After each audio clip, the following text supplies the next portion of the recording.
All right. How are we? Welcome to my first live stream. Um, well, it's actually not my first. There's been two before that, but they were just tests. So this is my first proper one. I'm Hugo Smith, but you guys probably know me as DJ Hugs. Um, and tonight, well, today, or whatever time it is for you, we're going to be going through my new album, Homemade Melodies. So that's very exciting. Um, so I'll just tell you how this is gonna go. I've got myself like some paper here, just a little plan. So first of all, I'm gonna talk about things coming up in the channel, and then I'll talk about like what's gonna be the outline, like what's gonna happen in the stream. So first of all, I'll just address now. It has been a year and a half since I did the last danceology. Um, It's because it was a great idea, but I realized it was going to take. Sorry, we're just having a problem with the sound here. I realized it was going to take quite, you know, it take up a lot of my time because I've got to find the songs. I've got to do a lot of research, especially for places like Southeast Asia. That was originally just going to be Indonesia, but there was not enough songs.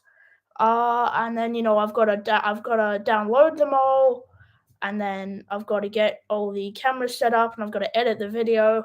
And it just took quite a long time that I felt I could do other stuff with in the channel. So yeah, there you go. All right, now yeah. Oh, so also if this goes well, like if we get good reception from this, and like good feedback. We'll also be doing a one-up live stream where I'll go through the previous album I released. Sorry, the microphone's being a bit troublesome here. Called One Up, which is also very exciting. And finally, just kind of it also kind of corresponds with this video, in a way. I'm going to be releasing another EP. Well, it's not an EP; it's more of an album, but it's not got a lot of songs on it. It's like jazz fusion and prog stuff, which I had kind of the concept of like sophisticated studio jams, like or kind of organized studio jams. So I thought that might be a cool idea. So get ready for that, and I might do a breakdown of that. So, without further ado, let's get started on the main event, Homemade Melodies. And can I just say, thank you for the reception and the feedback that I've been given. I mean, 54 views is quite a lot for this channel in, only a week. So, I'm very grateful for that and thanks. Anyway, so coming up in this show, we'll first be having like a bit of an album overview, and I'll be talking about the inspirations and kind of what the instruments on it and the basics of the album. Then we're going to do like a big track by track analysis of the album, which should also be a lot of fun. That's going to be the main event. And then finally, about a 10 or 15-minute Q&A session from some questions that I've compiled from Instagram and YouTube comments. So let's get into it. So this album, some stats about this album. It's has 6 originals on it, 7 covers, and it's been in the works since June. Like I had the idea around June, and it properly started forming in about August. So yeah. All right. The main inspiration for this album was an album called In My Room by Jacob Collier. I thought the way that he plays all the songs on the album and just the sophistication of the music, but it doesn't lack in being genuinely good. I just thought, man, I really love that idea of just playing all your own instruments. I want to do something like that. So, I got to work and I took a bit of inspiration sometimes with like the wacky time signatures, because anyone who knows me, like as a musician, knows that I'm an absolute time signature nut. But when I kind of saw some of Jacob Collier's time signatures, it just blew me away. Especially like the ones at the end of "Woke Up Today." That just blew my mind. So yeah, I really wanted to kind of just experiment with a whole lot of things on this album, because every song on this album is an experiment with something, like whether it be a producing technique, music theory technique, just trying to like find the boundaries of my playing. Everything on this album, every song on this album has like sort of a theme to it, something that I was trying to get from it, just to see if I could do it, see how to do it. And this album's really taught me a lot. So, yeah. The other inspiration for this album was, as I said, the Jazz Fusion EP, but a bit of a negative inspiration, because I thought, like, I was working on one of the songs, and I thought, I mean, I'm not using any of my actual real instruments, because I'll just show you. Hang on.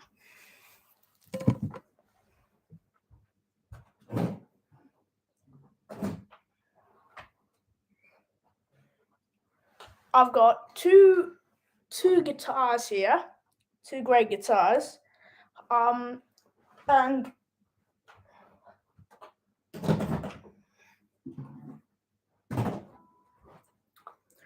both of which were on the album. And I've also got shakers, which were on the album as well.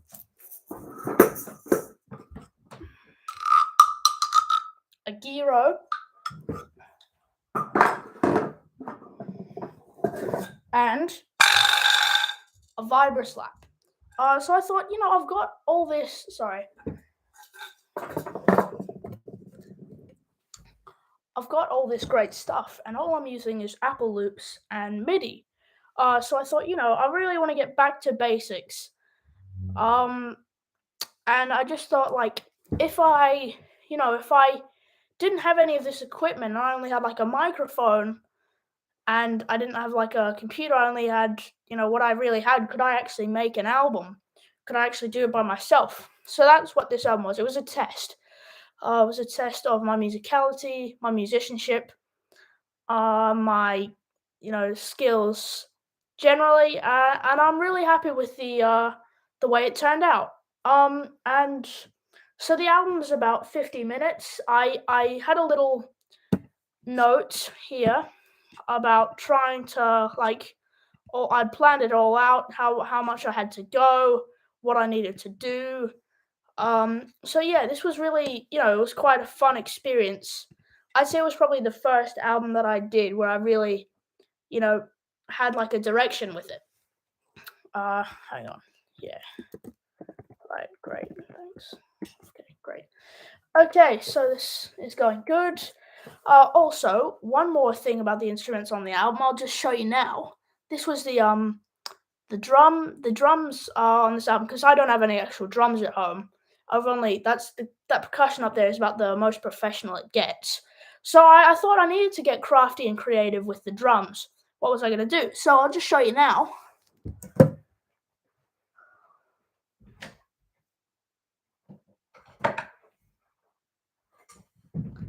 The drums on this album are actually just this desk chair. Hang on. I'll show you. This was all the drums on the album.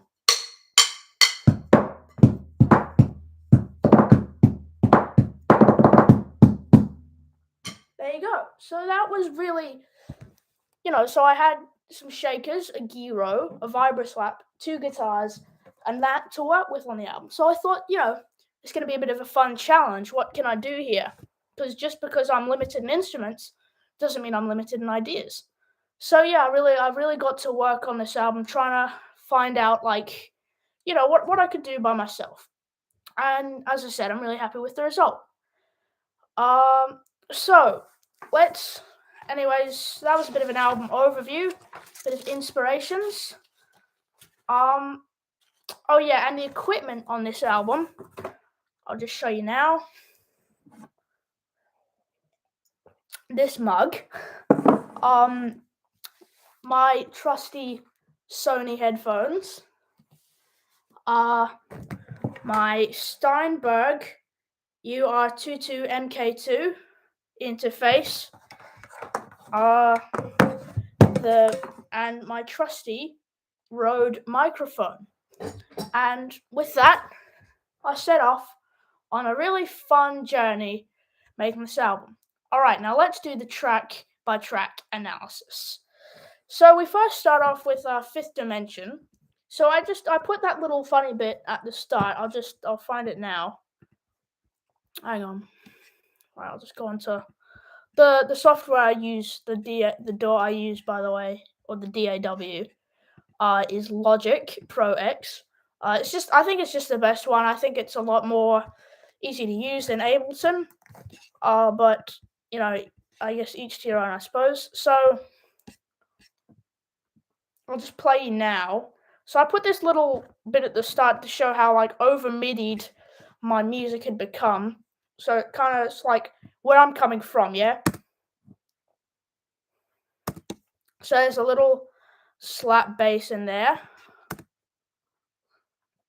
with some horns, an electric piano, and some drums. Hang on, can you hear the drums? Hang on. Oh wait, sorry about this. Let me just get MacBook Pro speakers.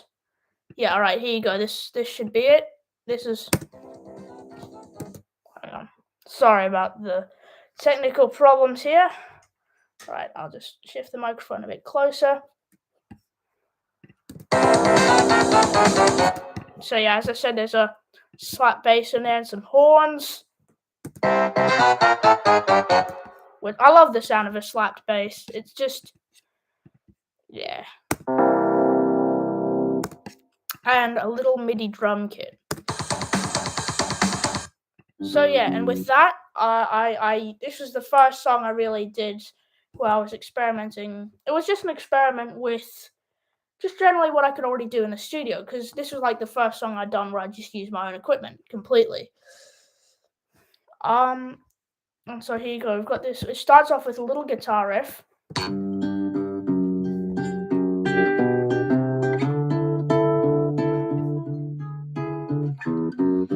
that riff there is in 15/8 time. As I said, I'm a time signature nut. I love writing in weird time signatures. So there you go. How I wrote that. Let's go. All right. Okay. The way I wrote this, I was just fiddling around. I was kind of fiddling around with the classic progress.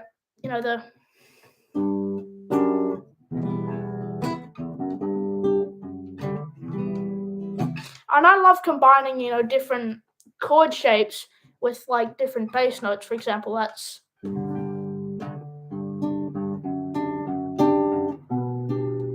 So I've taken, B now as the bass note, but I'm still keeping that kind of the G shape.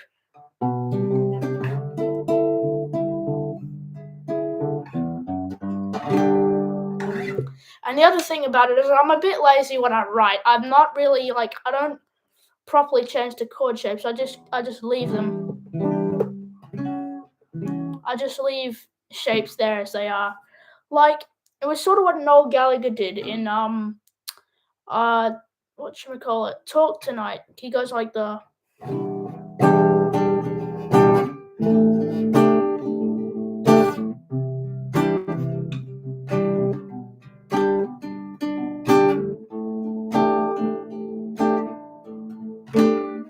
He has the A shape, but he combines it with a G shape. And I quite like that. So I use that in my own thing.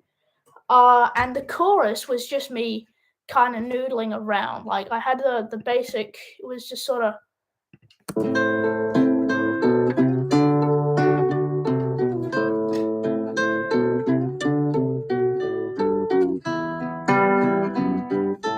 So that was just kind of me noodling around on the E minor scale. So.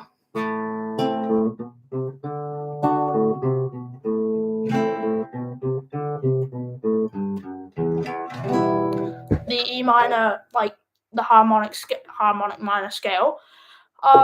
And there you go. And there you go. Something great came out of that. Well, not great, but and then the picking in the background. Just show you this. I think my guitar was a bit out of tune actually at the time. I was just using the shape I learned.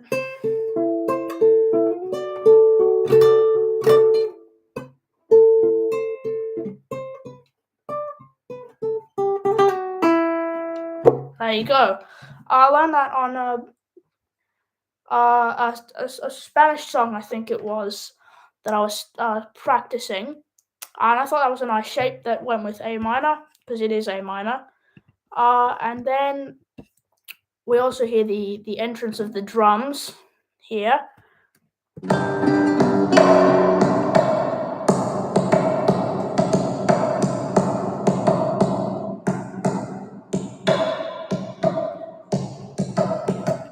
Because that actually shifts to 14/8 time there, because I was so used to the 15/8 time, I thought, why not change it up a bit? Which was actually surprisingly a bad idea for the drums. Okay, so here we go. It was But anyway, so yeah, the drums. We're doing this kind of 4/4 and then 14/8 time. So when sort of.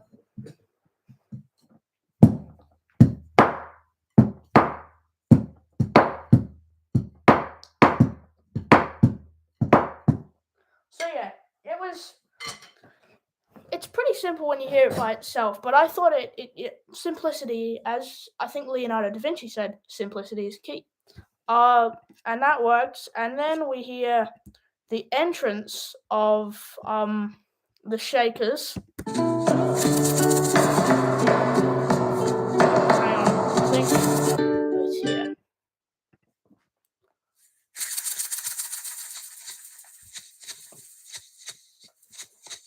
A funny story about that, actually.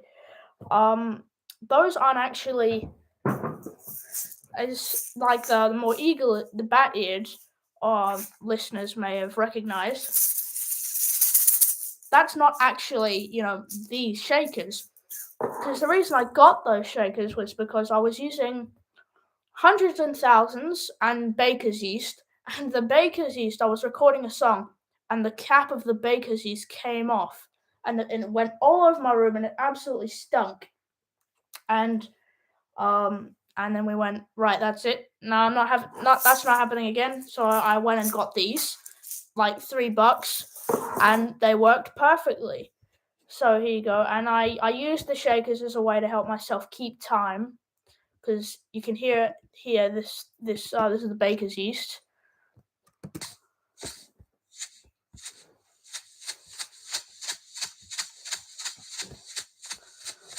One, two, three, four. 1, 2, 3, 4, 5, 6, 7, 8, 9, 10, 11, 12, 13, 14. Is that? Hold on, is that? And then, yeah, oh no, it's 15. So, yeah, I use that to help me keep time. And then finally, a lot of people have been asking me how I got the solo effect. So what I did was I recorded the solo on one guitar. Here, I'll just play that now. Hang on.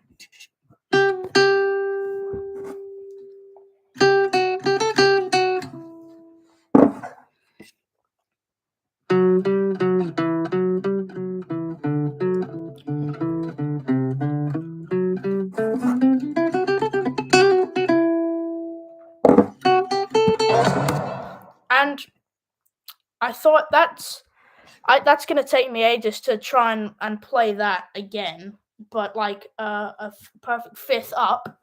So I use this change the pitch setting on the microphone, and here you go. This is the guitar solo, and I've taken another one and it's pitched up a perfect fifth. The only thing is, because it's an electronic sound and it's not really me playing, it does tend to get a bit more plucky and less real the higher you go. but I thought it wasn't too bad. Like, it was never supposed to sound like it was really me playing. But yeah. All right, here you go.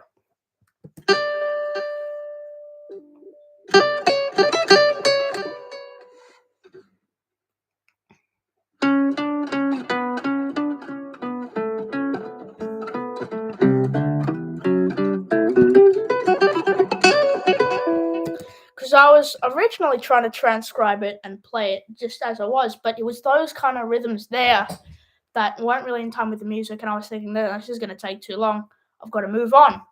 And speaking of moving on, let's move on through the song. So once I'd done that, I did the solo, and then I used this Fifth Dimension plugin, which is where the song got its name, to create this kind of like sort of. I thought it was like kind of rubbing the spikes on a cactus, like kind of. So I was just.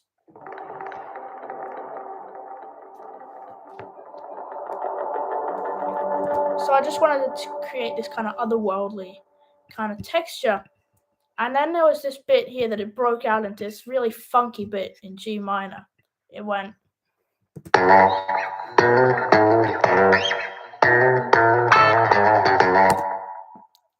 that the bass came from the riff, which is also my electric guitar. Again, I didn't have a bass, which made the album harder. And so this riff was inspired by the song "Long Distance Runaround" by Yes. So here you go.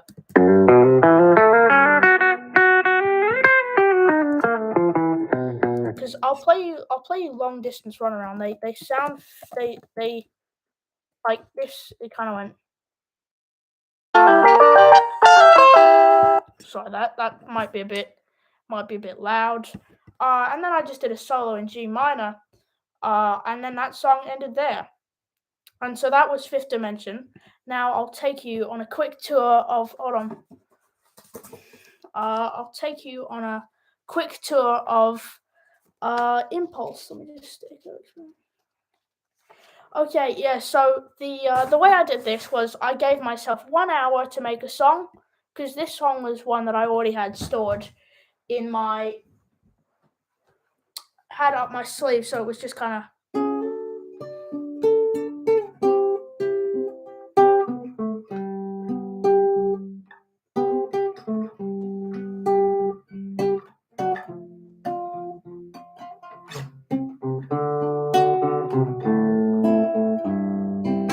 And it kind of just does,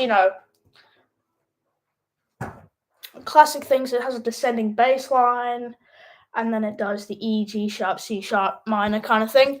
I'll just play. So this one was a bit of an experimentation with my production skills and my and a bit of the echo experimentation as well. This also had the baker's yeast. This was pre-baker's yeast explosion.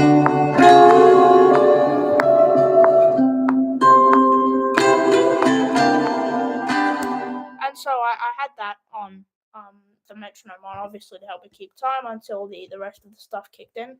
So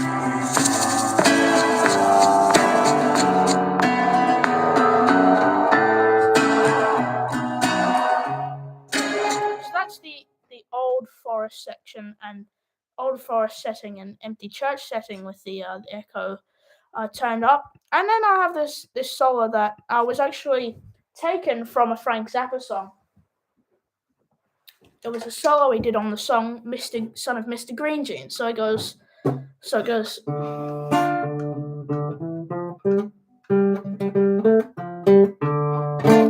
then it goes out to this really funky solo that I loved.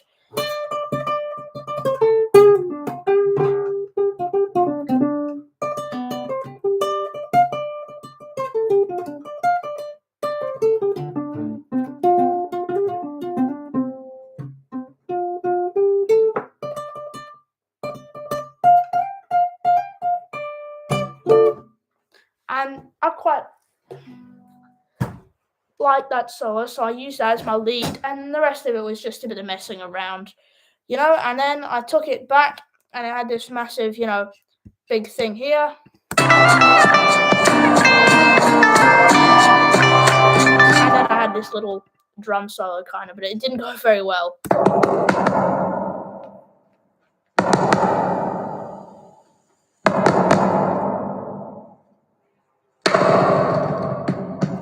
this.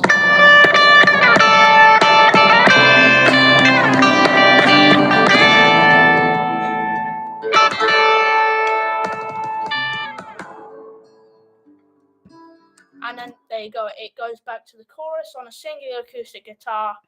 And there you go. I found that was a really satisfying way to end the song. And there you go. And then I left this album for a bit because I found it like it was a lot of other stuff getting in the way. And then I went back to it, and the album completely changed. I had my holidays, and the album just flew out of me for the rest of it. Like all these songs, it was like one song being made each day. Like the song, the one She Bangs the Drums, that was just made in 20 minutes. Like it was just, I had this spark of creative thing, and it just all happened immediately. I can't explain it, but it did. Because From the Beginning is one of my favorite songs ever. I always wanted to cover it, and I love the guitar playing on it. It's a fun song to play. Because the song itself is quite a minimalist song. It's quite just congas, I think, some sort of like, percussion, bass, guitar, and a synthesizer. And it's really that. So I wanted to envision it as as the opposite, a maximalist electric song. It's an acoustic minimalist, symphonic prog song. So I wanted to envision it as a maximalist electric rock song. And I was really happy with the results. So I went percussion crazy on this. Absolutely ballistic. So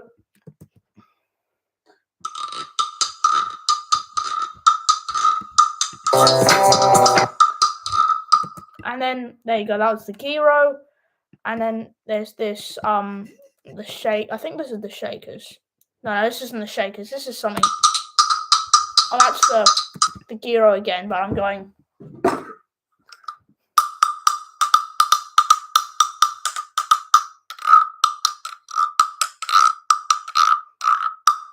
So yeah, completely different kind of sounds you can get.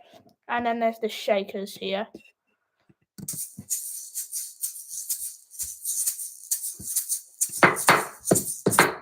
And then the drums.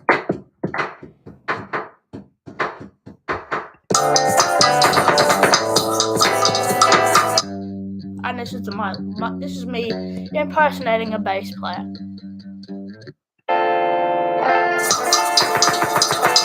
And then again, just did a solo. And then I had I think it was quite nice, this acoustic bit up here. Because I felt it was an acoustic song, and I did need to pay a little bit of homage to the original song. So I put this acoustic bit in at the end. So I just kind of had it fade in from nowhere. By the way, the reason I keep shifting around the microphone is because my computer speakers are just over here, and I need the microphone to hear it better. So yeah. So there's one of the guitar. This is just a guitar strumming the chords.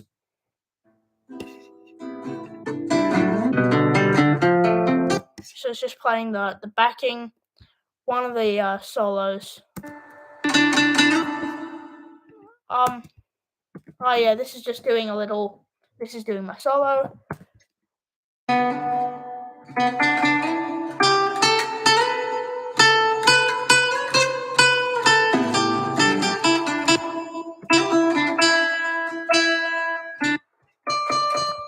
And then I just had this little riff thing that I wanted to keep consistent throughout this bit. It's just D, E, D, E. And then, yeah, there you go. So that was From the Beginning. I'm just rushing through these because I saw I was taking a bit of time on Fifth Dimension. We're already half an hour in. Yeah. Okay, now this is the longest song on the album, the Big Daddy. I Want to Be Adored. Because I Want to Be Adored, as probably most of you know, or at least some of you, is a song by the Stone Roses, and I think it's off their album, The Stone Roses, and I think it's one of the greatest songs that was ever made. Um, I can't find the song, but can't find the other file. Oh, where is it?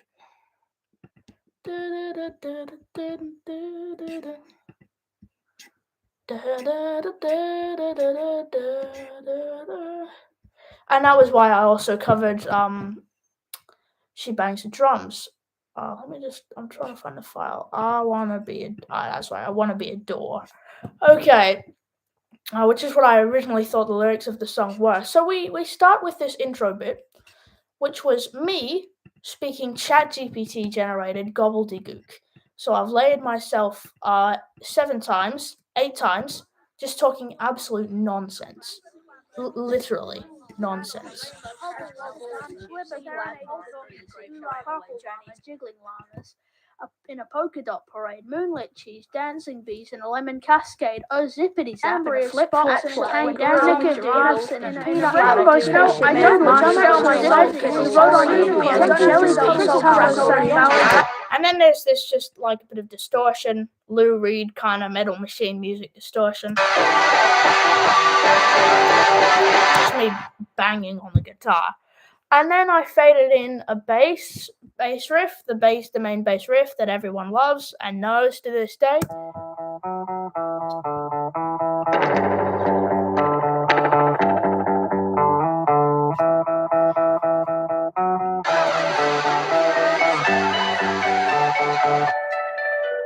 There you go. This is the little lovely pentatonic run here.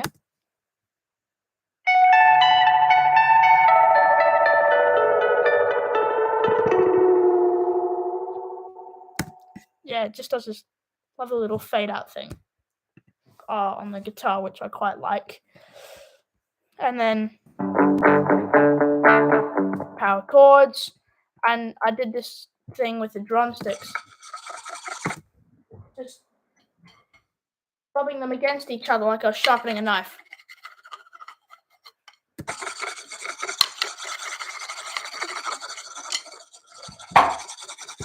So I just got creative, and then there's shakers, and that's just me going like this.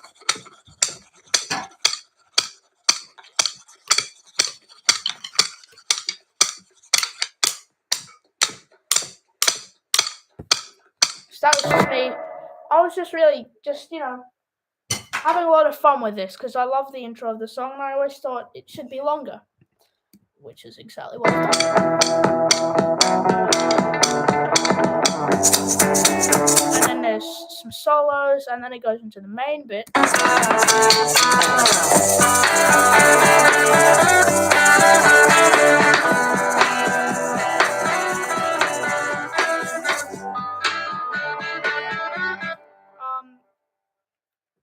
And so it goes into the main bit, and obviously, whilst I rate myself as a fairly good guitarist, and I'm all right at most of the stuff, I cannot sing.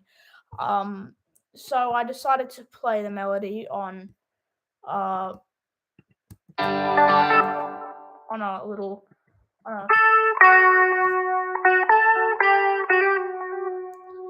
He's already in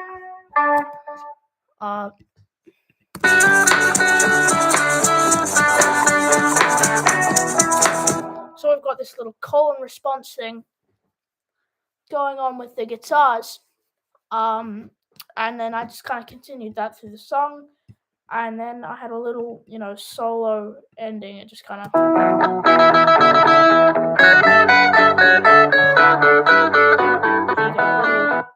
Perfect fifth. A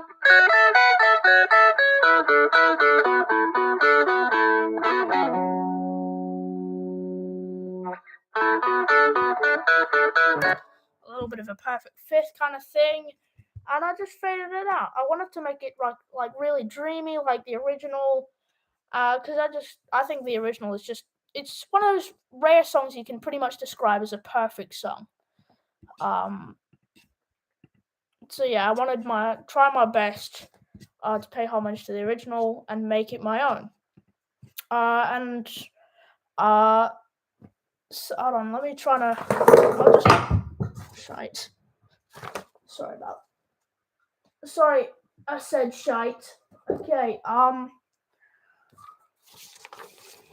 just gonna check I went through everything I wanted to go through on that song. Yeah. Okay, and now she bangs the drums.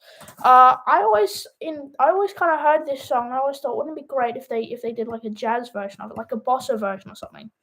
Because I'd been listening to a lot of Getz and Gilberto at the time, which is a sensational album. I highly recommend it to anyone who doesn't know it. Just search up Getz/Gilberto, spelled exactly as it sounds. And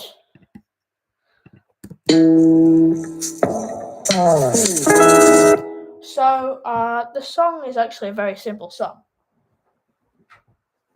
She bangs the drums it's a simple song. It's just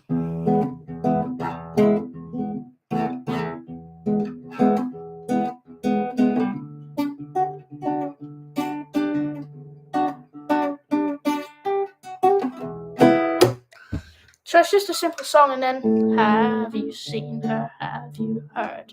And then so I just made them all like kind of, because it's all major. I just made them all major sevens.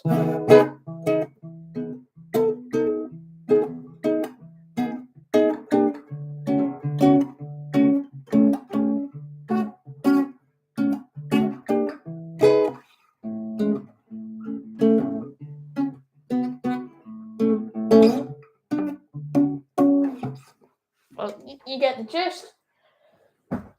So I made it jazzy because jazz is pretty much the only genre that I really cannot do at all. Because like rock's kind of, there's always an aim for each. Like I think other genre, classical, is always emotional and it's very intricate but very strict. I guess it's quite follow the score. Like you don't hear a lot of instruments kind of soloing in classical, like just improvising and soloing, which actually would be quite a good idea for a classical symphony. Each song where it explores a different instrument in the orchestra, and it gets to do a bit of improvisation.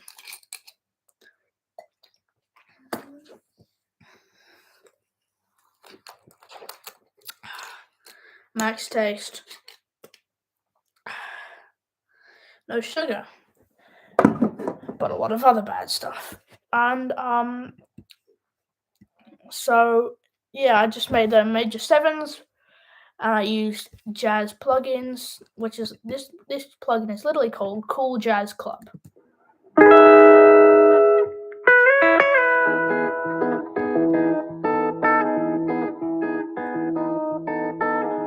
So I just used a bossa beat and introduced the drums.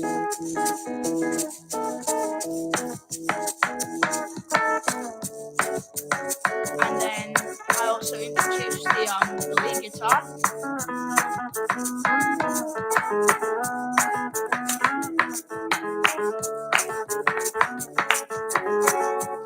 And then introduced some more instruments.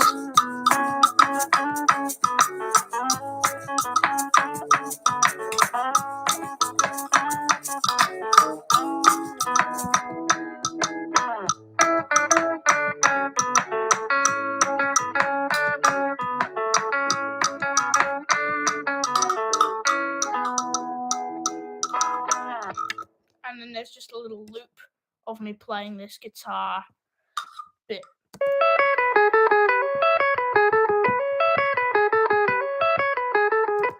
And then, so there you go. And then the song basically formed. After that, I just did the same things with a little solo thrown in. And there you go, the song. It, as I said, it was just one of those songs that happened. It just happened by itself. Just naturally, all happened at the right time, right place, right time. As said Ollie Murs. And now, I'll take you through In the Rivers.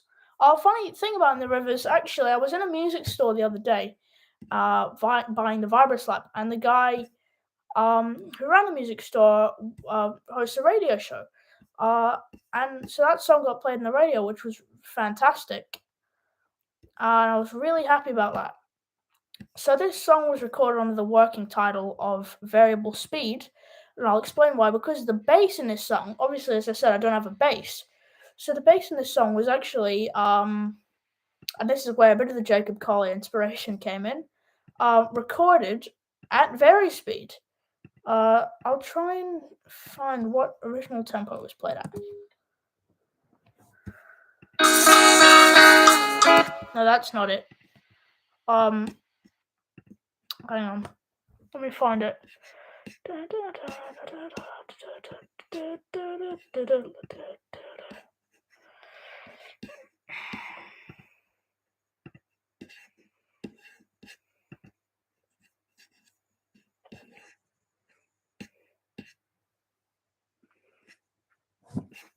Anyway, so this is one of my originals on the album, and I quite liked. It just, as I said, it was one of those songs that naturally happened. I put the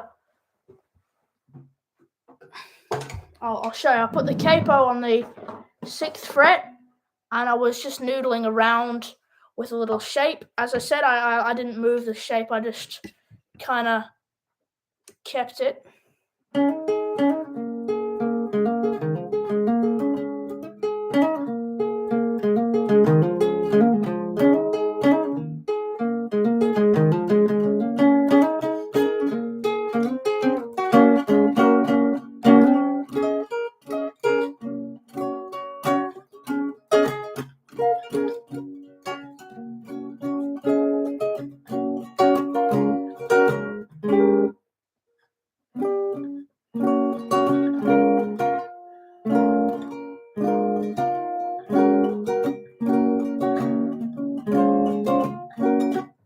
Well, and then it just came together, and then I took the basic chords of that for the solo section. I went,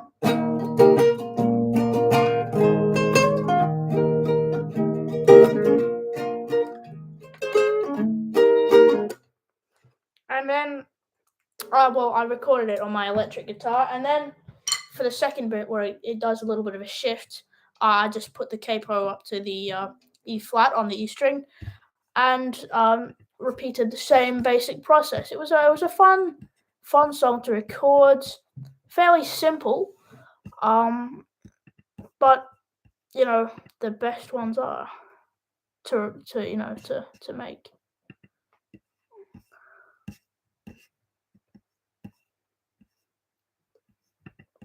Hang on, let me. Sorry, it must be odd.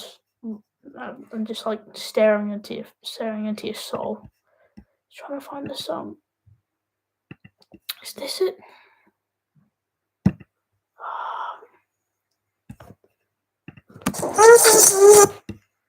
Is it? Well,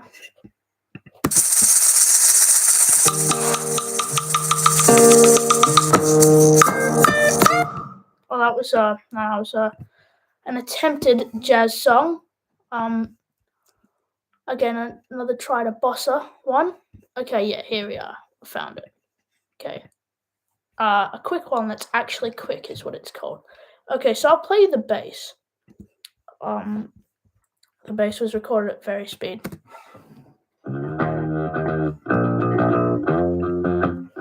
The guitar is obviously detuned, but let me try and find it. Was it recorded at 8?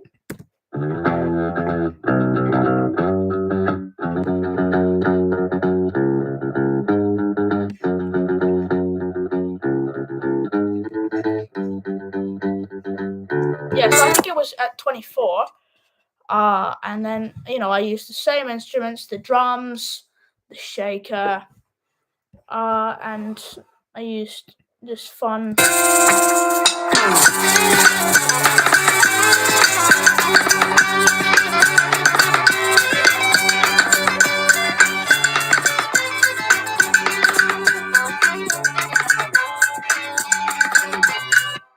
So yeah, there you go. That was obviously much faster than the original, but I actually quite like that.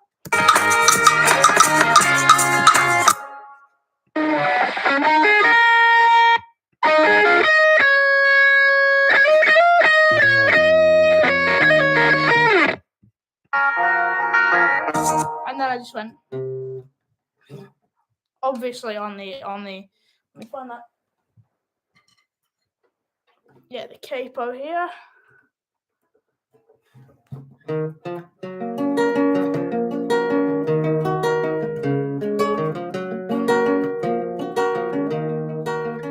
then the same thing with F.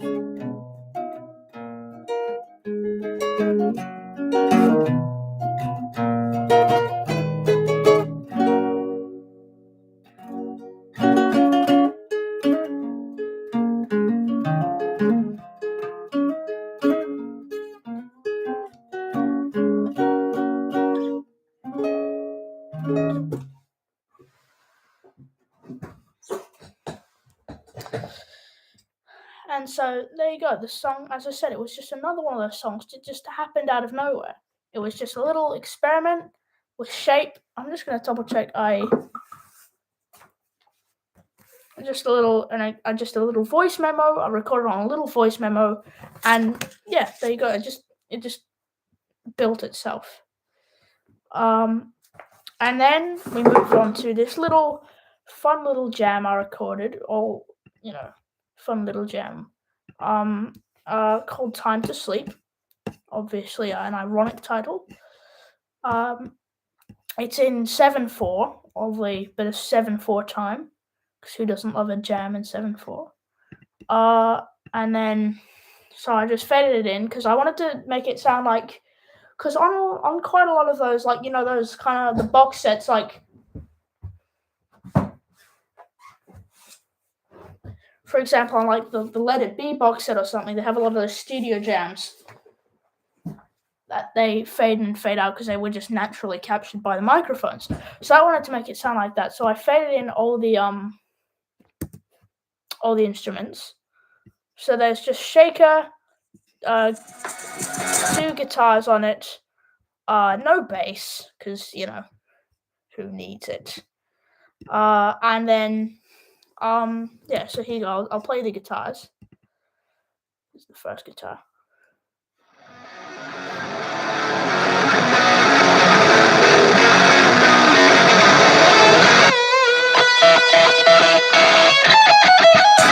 And then, yeah, so I just did a little bit of a jam, a little bit of a solo. But just because I didn't want, because sometimes I find I record things which are sort of built around me soloing, but they go for too long and then the solo kind of trails off and it gets boring. So I didn't want to do that. I ended on a high note, literally, and I just faded it back down. Oh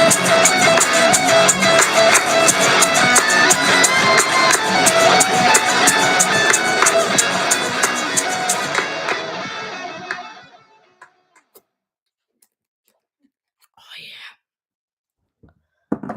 And then, yeah. So there you go. That was Time to Sleep. It was just a little bit of a fun chord kind of riff that I just happened to stumble upon.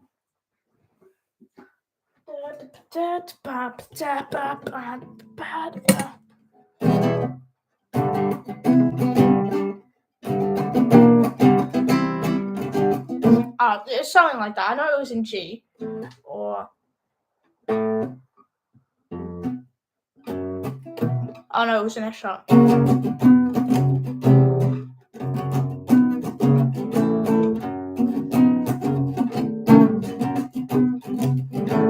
So I wanted this massive monster jam and pow.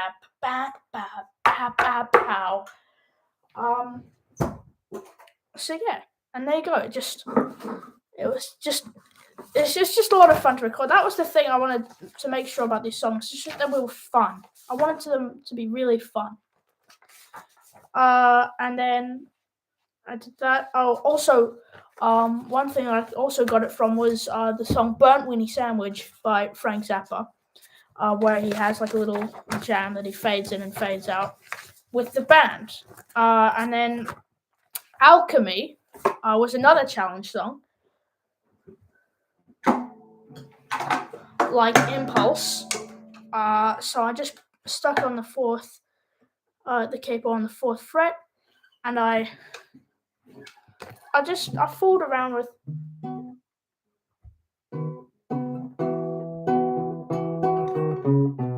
Because this song it wasn't written yet, so I stuck the microphone on, and I just wanted to see if I could come up with something good in real time. And the result of that was Alchemy. Yeah.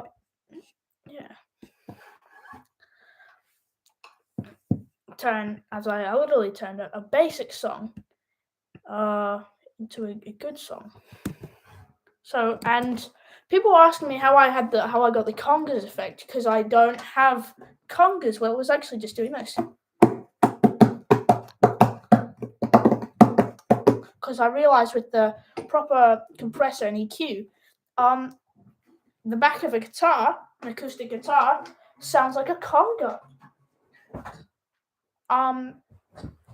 And so here you go. I'll just play this.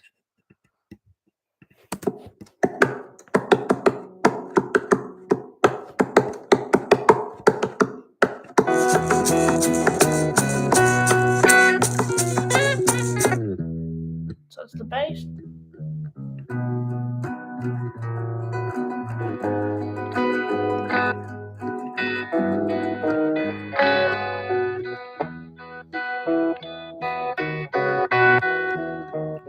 So I used the same technique I did with Fifth Dimension with the solo. So I just went. I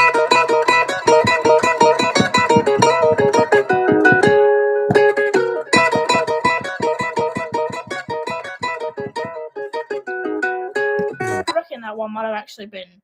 I could probably just transcribe that, but I'm lazy. So, and then I just had this little kind of break away from the section, give you a bit of time to calm down.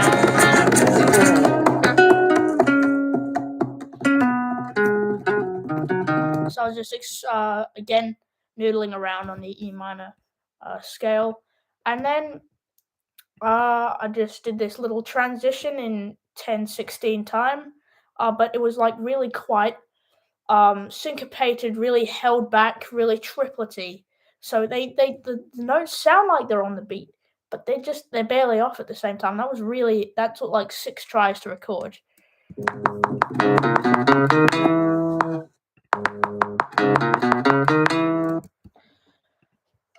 And so there you go. And then I add 2 guitars laid over, which these were actually both recorded.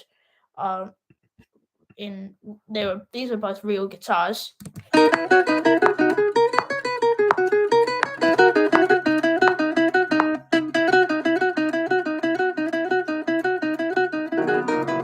So obviously, but I just recorded that the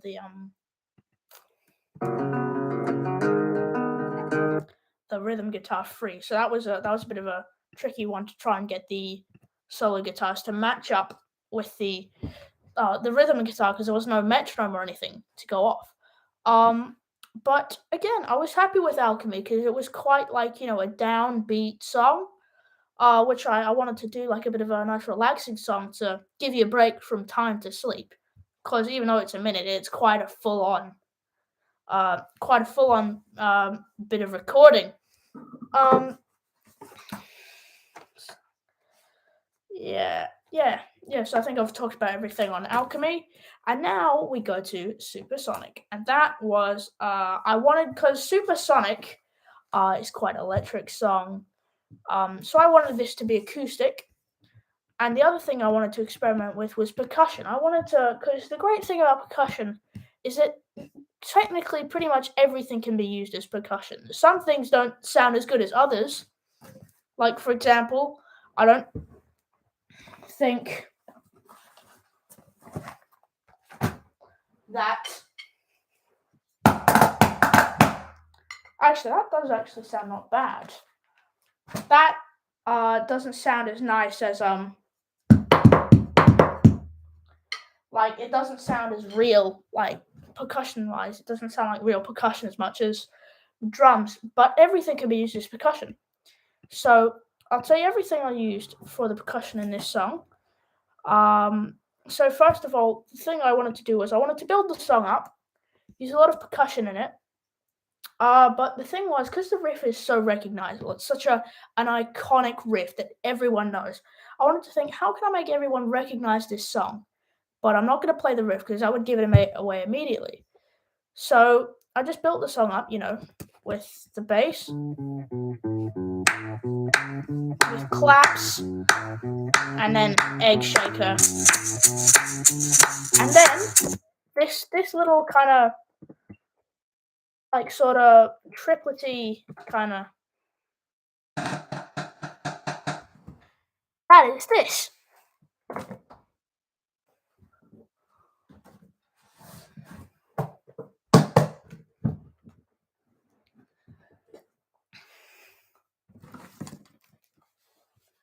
It is all completely the complete Sherlock Holmes. But I just kind of.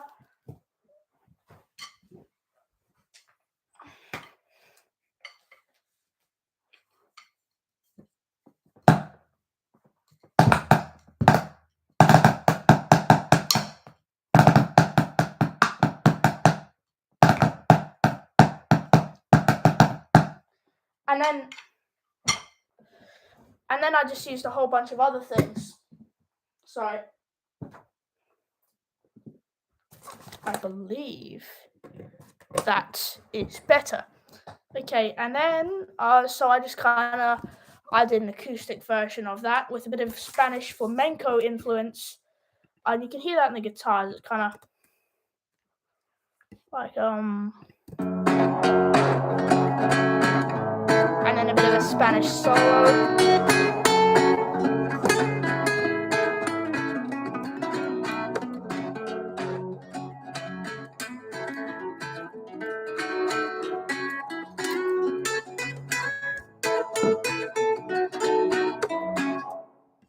And then there you go.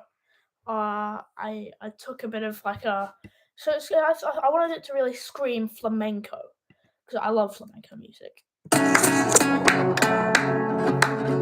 And there's a little vocals again,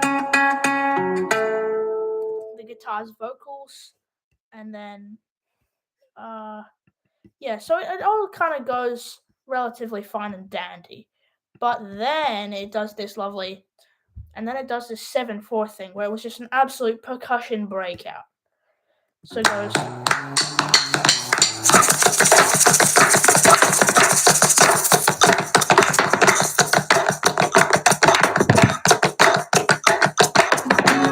I'll break down everything.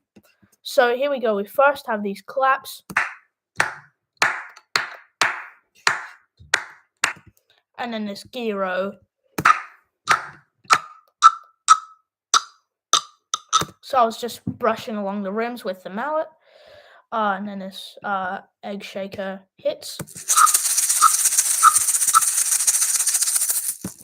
And then egg shaker rhythm.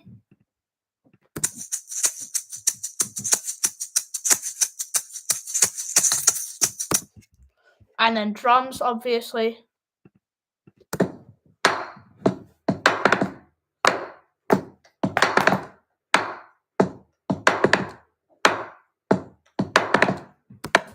And then we had, this is sort of where I started getting creative.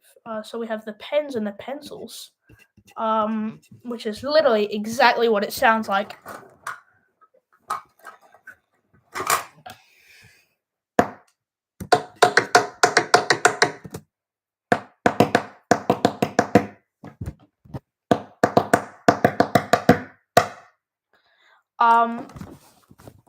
So that was so there you go, and then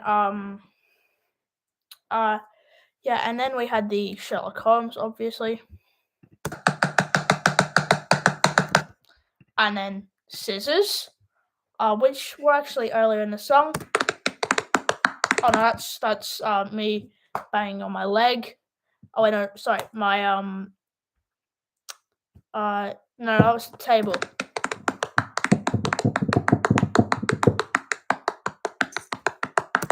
and then, of course, the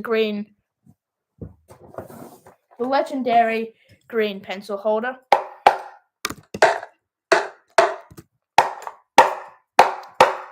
Which also appears earlier in the song. And then finally, My Leg. The track is literally just titled My Leg.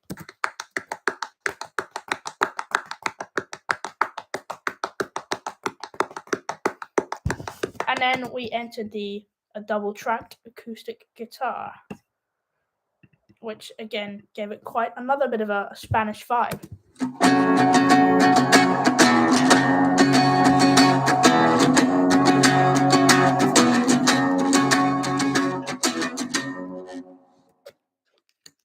And then finally, inspired by Spanish tap dancers,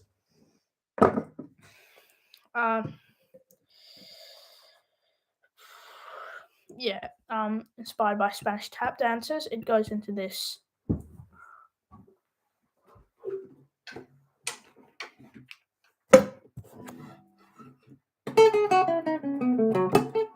Hang on, I used the capo for it because it was hard to get back from to that.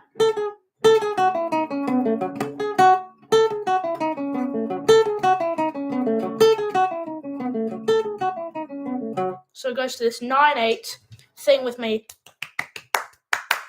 which, as I said, reminded me of Spanish tap dancing. So it goes.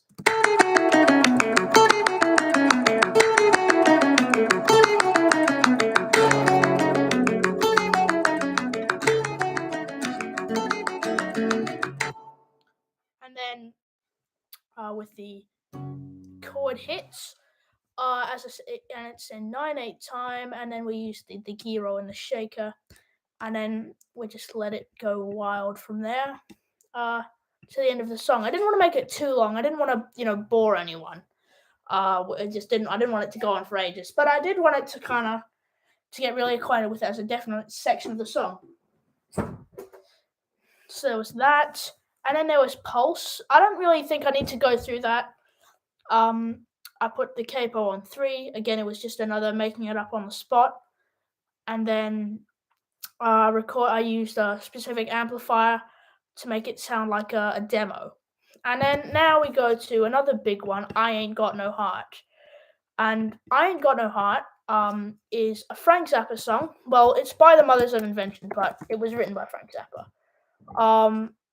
And it's off their album Freak Out, which is one of my favorite albums, and it's one of my favorite songs ever. Just everything about it is great, I think. And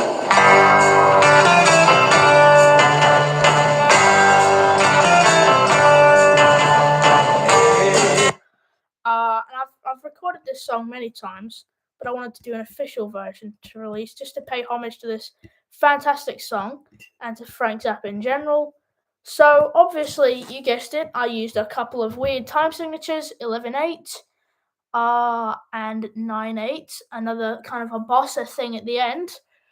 And I wanted a bit of a, hang on, is this it? Oh no, that was something else. That was a live performance with another band. All right, okay. There's gotta be. I think there's 2 in there.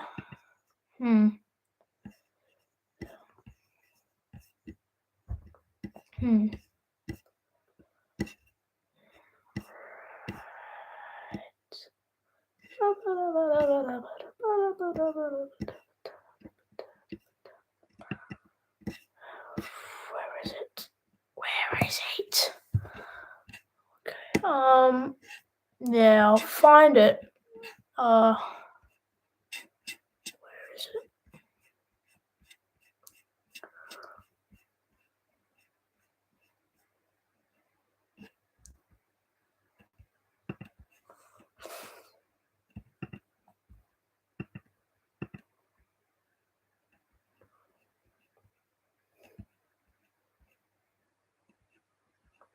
No, I can't find it. Anyways, so yeah, that has this thing that it does. Oh, I don't know. Here it is. Okay, so that has this thing that it does. I wanted a bit of a build up in it, a bit of a ba ba da ba ba. So I had this acoustic build up because again, it's another kind of quite electric powered song, so I wanted a bit of an acoustic version.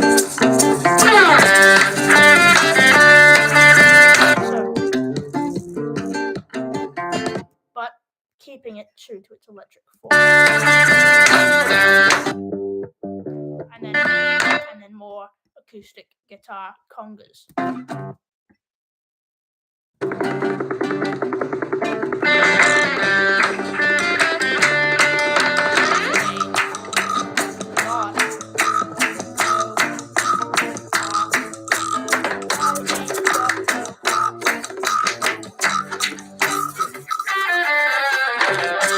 And then, so there you go. I just did a little bit of a fun thing there.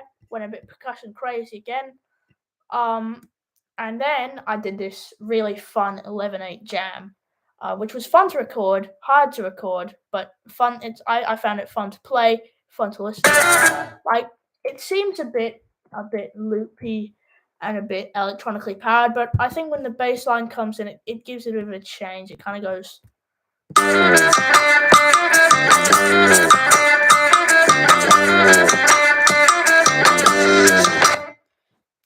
And then I did this like really compressed, kind of fuzzy.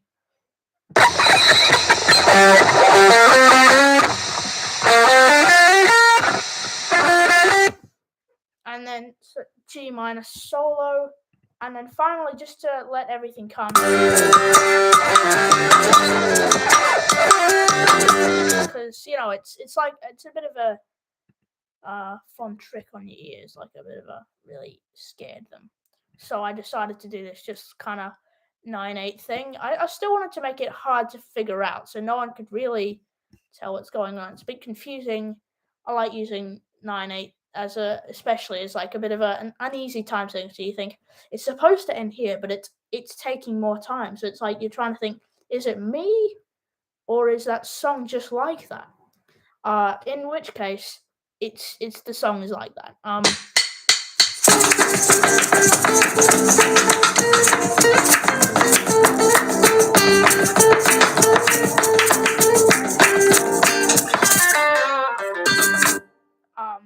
So yeah, there you go. That was really hard. That's features some. I'll take you through the percussion. Shakers. Obviously drums.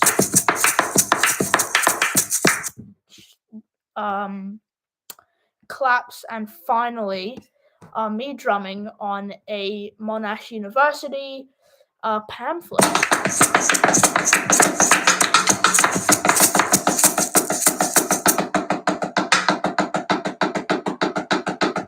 And another one. Also, yeah. Okay, so there you go. That was I Ain't Got No Heart. That was one of the really fun ones to record on this album. And then the album ends in 2 covers. So I think it went to Honky Cat, which I think is one of Elton John's best songs. It was improved for me by Rocket Man, a fantastic movie, by the way. And I thought it really stands out to me as just a cheeky, funny, but overall fantastic song. And I thought I had to do a cover for this album. I don't think it was the best cover on the album. I also got recently the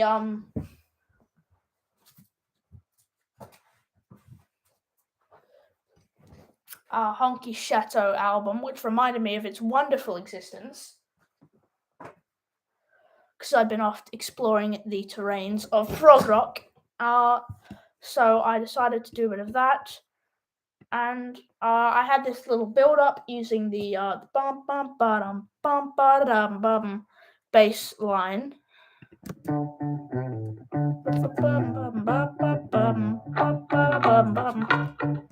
And then it's quite a D7 kind of song. So I just built it up. Again, more acoustic guitar conga. And just so I wouldn't go on for too long.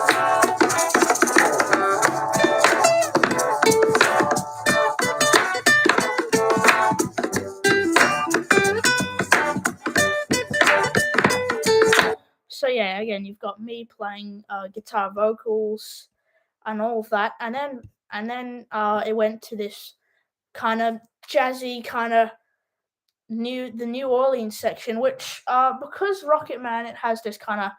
Well, I'll play it to you. It was get back. Again, I think the Rocket Man version is almost as good as the original. Like I don't usually say that about cover songs, let alone cover songs from musical, but uh, I think it was just absolutely fantastic. Giles Martin is just on another planet, production wise. He's absolutely following in the footsteps of his dad. It's just because he has this bit that's like recorded about.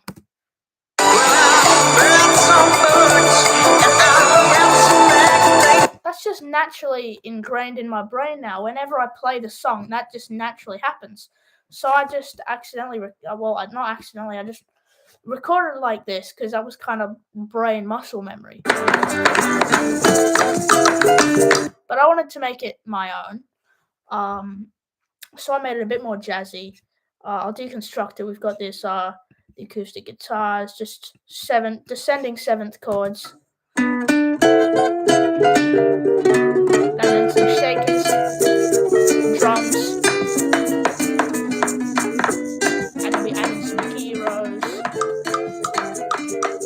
some claps, and then my leg. And then back to the usual.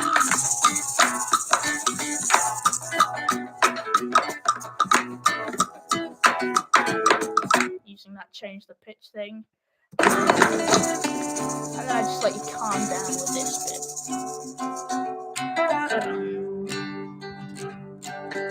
Okay, we're not going terrible for time. Hour and 12 minutes.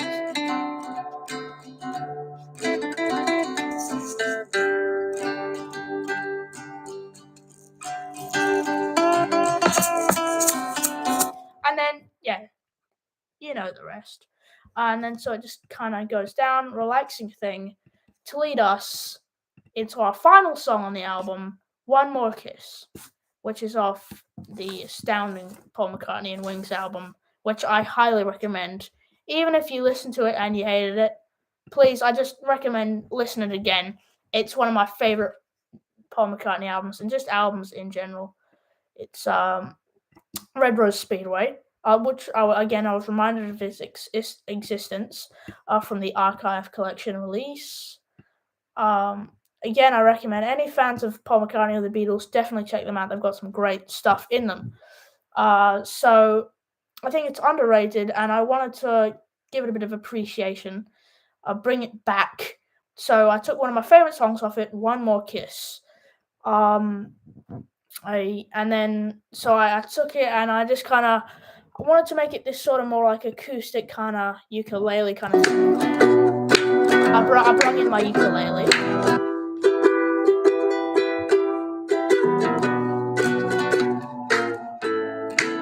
Oh, hang on, that's the wrong version. I meant not that one. I meant bow. Where is it? It's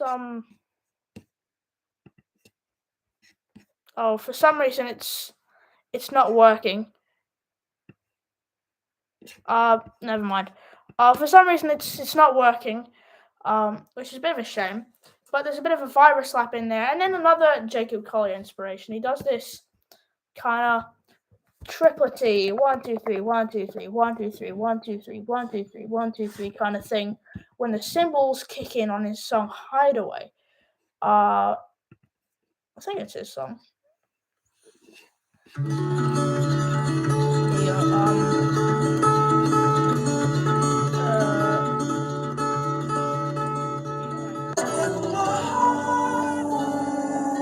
you go.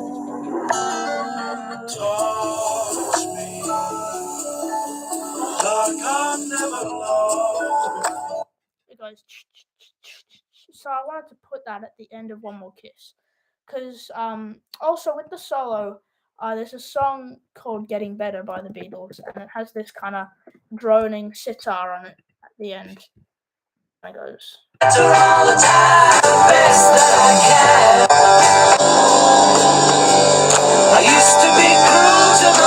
So I kind of did a similar thing, going to pay homage to Paul and the Beatles. And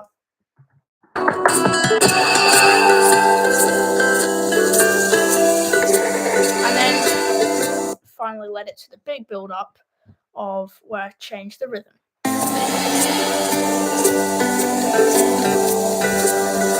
And up we go.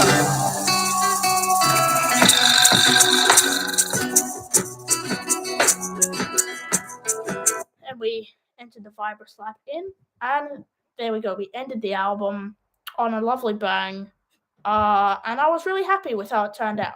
And when it ended, it was just kind of like it was a weight off my shoulders that it was done, but at the same time, I was a bit sad. I really enjoyed making it. It really allowed me to open up my creativity in a way that I hadn't really done on many albums before. So yeah, I say this was one of my favorite albums to make. And now it's time for our Q&A session. So I compiled some great questions. Here, I'll get them open for you now. What were your influences for this album? So I've already talked about two. In My Room, Gets in Gilberto. Also, Wildlife by Paul McCartney and Wings. I quite like the natural kind of vibe about it, and also Gentle Giant because of their complex music and their odd time signatures and just the way they pack so much stuff into one song.